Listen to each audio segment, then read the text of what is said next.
Hey Kyle, thanks for your response. First, about the issue of the spiritual implications of our explanation for or understanding of consciousness. Um, I implied in one of my other videos in response to that materialism made no room for spirituality, and you're right. Um, it does. There are certain ways of understanding it that leave room for spiritual uh, meaning. Um, and, to be fair, Panexperientialism is a form of materialism. Um, it's still saying that, entities like atoms are real. It's just saying that they are occasions of experience and not blind, inert particles. Um, but, and this just, going a little more depth about this issue of spirituality, materialism. There's a great quote by Douglas Hofstadter, who's nearly identical to Dennett as far as understanding how the brain and consciousness are related and so forth. It's from this book, A Secular Age by Charles Taylor, which is more about the transformation of the Western world in the last few hundred years as we move from um, the medieval view of God and the kingdom of heaven, and through the 18th, 19th, 20th, and 21st centuries as we became more secular and so forth. But anyways, um, Douglas Hofstadter recognizes that certain people, and now this is a quote from Hofstadter, have an intrinsic horror of any explaining away of the soul. I don't know why some people have this horror, while others, like me, find in reductionism the ultimate religion. Perhaps my lifelong training in physics and science, in general, has given me a deep awe at seeing how the most substantial and familiar of objects or experiences fades away as one approaches the infinitesimal scale into an eerily insubstantial ether, a myriad of ephemeral swirling vortices of nearly incomprehensible mathematical activity. This in me evokes a cosmic awe.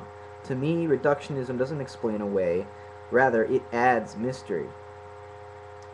Um, so, certainly, there's nothing intrinsic to materialism which makes it uh, non spiritual or makes it deny the experience that humans have of spiritual realities.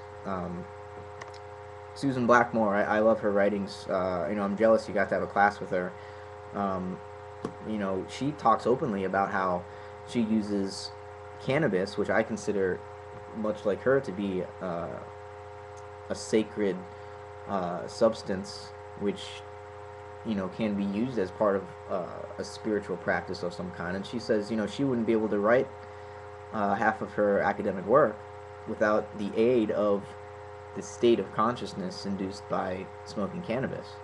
Um, and I can relate to her on that one. But enough about spirituality. Let's move on to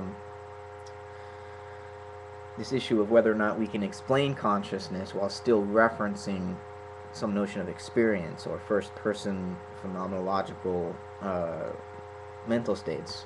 Um, Dennett says that, if we want a scientific explanation of consciousness, it can't include subjectivity. But see, for me, this is just contradictory because if we want to understand consciousness, we can't include consciousness? I mean, you're not explaining the issue at all. You're just saying, well, let's not pay attention to it. Um, I just watched Spiritual Atheist's defense of the hard problem, which was a response to one of your videos about the hard problem. And I tend to agree with him that this is a problem with our usual way of approaching um, this mind-body duality. You said that Dennett is, or functionalism, let's say, is a version of materialism, which is not Cartesian, because it's gotten rid of the Cartesian theater. Um,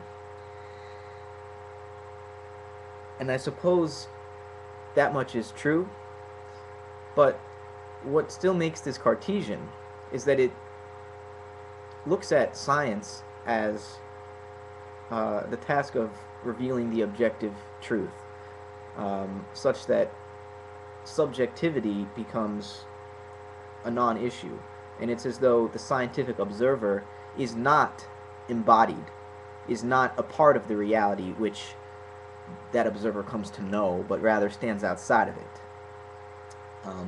And that's what we have to do, to explain consciousness without consciousness. We have to take that stance, which very subtly is not getting rid of consciousness at all. It's just assuming consciousness is this transcendental stance above the phenomena, beyond it, outside it, such that it can come to know it objectively and say, aha, that is how the brain does it. I don't accept that position. I think consciousness is embodied. Certainly, it is other than we normally suppose. Consciousness, that is, its nature, is not as most people naively assume. But if we want to get at the root of what's really going on, who says meditation and introspection, contemplation, even prayer, mystical prayer, not just, I wish that I had a new car, please God provide it for me, not that. I'm talking like what monks do.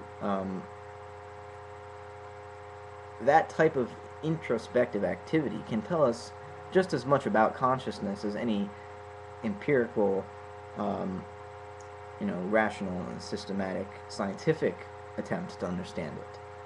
And in fact, these are not conflicting methods either. If we define science as the systematic description of experience, meditation isn't excluded from that pursuit. And I take the exactly opposite view when it comes to explaining consciousness. If you want to explain consciousness, make consciousness the phenomena which is under investigation, not the brain.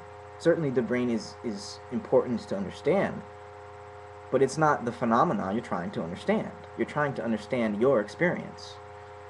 And a first-person phenomenological method for investigating that experience would be more in line with understanding what it is, how it works, and so forth, rather than just looking at the brain.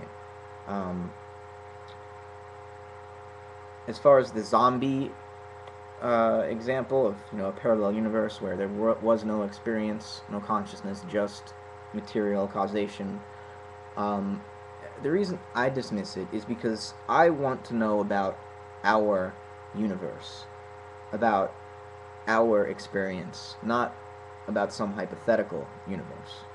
We can talk about that stuff, but it doesn't, for me, ever come close to even beginning to help us understand this universe, our actual experience here in this place.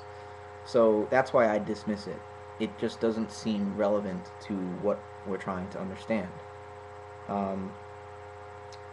So I emailed you or messaged you my paper that I wrote incorporating Dennett into an essay about mental representation and the ethical implications of this fact.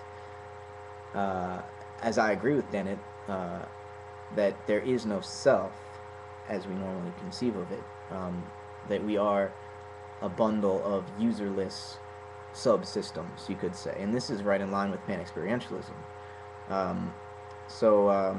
I've read some essays that suggest that Dennett is in a sense a closet Panexperientialist, or he's a process philosopher without knowing it, or without accepting or explicitly calling himself one.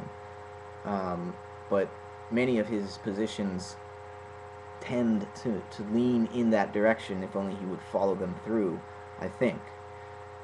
So let me know what you think about my essay and what you thought about what I had to say in this video, and we'll go from there. I'm definitely enjoying our dialogue because we're making some headway here. I'm understanding my own thoughts, your thoughts, a lot more clearly now than when we first began talking, and that's always good. It means we're doing something right. So thanks for listening, and have a good night.